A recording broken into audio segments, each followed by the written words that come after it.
welcome to Wednesday Live this time. We are going to use a chair just for a little bit of a stretch out. So it's really nice to put a little break into your day and do it. These I actually do mostly in the kitchen using the countertop, but it's really handy to do on a chair as well. Just make sure it's not going to fall over, but you're not going to pull your body weight back, you're going to rest on top of it. So we're going to start with the upper body.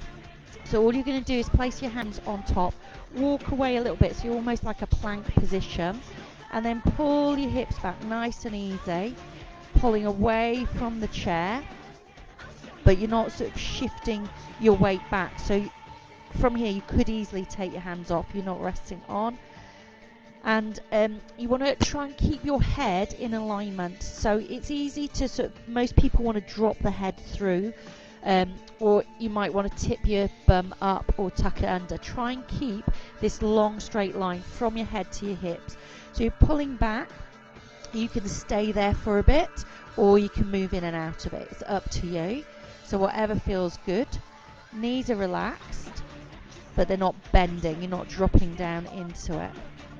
Good. And then to add to that, what you could do is take one hand over on top of, or just to the side of, depending what you're using, the other hand, and then you're still pulling straight back behind you, and you should feel it a little bit go into the more of the side of the shoulder and into the ribs, into the waist.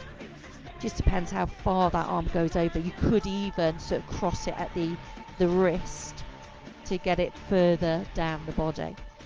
So again, play around with that, see where it feels good. Crossing it over, or just resting it on top, or resting it to the side, but we're pulling still straight back in a straight line, so we're not pushing off to the side. Not yet. Lovely. And again. Good, good. One last one. And then we'll come back to center and we'll take it a little bit more into the sides of the body. So you're going to pull back, and what I want you to do is to push one knee towards the chair, and as you do you're pulling back with the other hip. So nice and easy, pull through. It's like you're stretching one side really long. So your hip pulls away and you get that length through the side of the body. Lovely. And what you can do here as well is you could actually turn and look underneath the arm of the hip that's pulling away. So you've got this length, and then you've created that little bit of openness. You can look under as well. So you're just peeping underneath your shoulder, underneath your arm. Good, good. Doing well. Nice and easy. So again, your range of movements. One more to each side. Good. And then bring it back to center, and we'll take it into the lower back. You might need to step in a little bit for this, just check. You're pulling back, bend the knees, tuck the bum under, and then curl through the whole spine.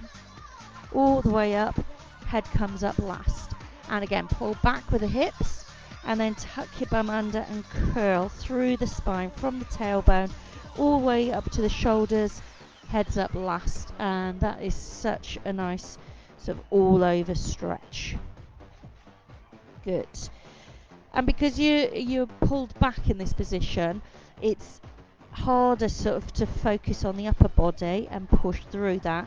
Whereas when you do, if you ever do cat stretch on the floor or something like that, a lot of people tend to emphasize the shoulders, whereas here it's a little bit harder to do that. So you can really work in to that lower back. Let's just do one more.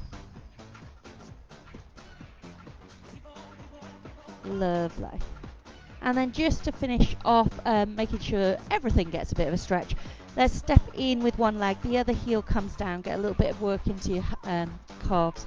So press your back heel down to the floor, make sure the foot and knee are forwards, and then you want to work on this hip being open as well. So nice and balanced through, open the hip so the pelvis is level, and then you can either just hold that position, or you can think of this front knee pressing gently towards your chest.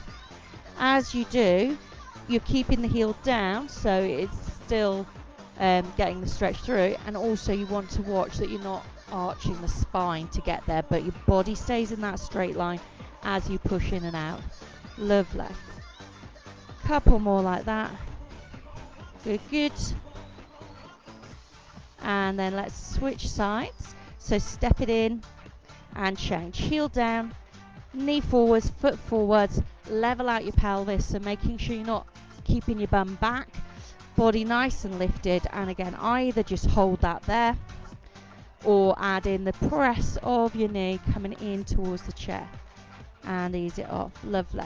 And again, we'll just relax here, not pushing, not hunching up the shoulders, all staying nice and balanced through. Good. Lovely. And one more. And ease it off. Lovely. Hopefully that all feels, everything's had a little bit of a stretch there now. I have got a little routine where you're sat on the chair as well, so feel free to check that one out. And I will see you next time. Thank you very much.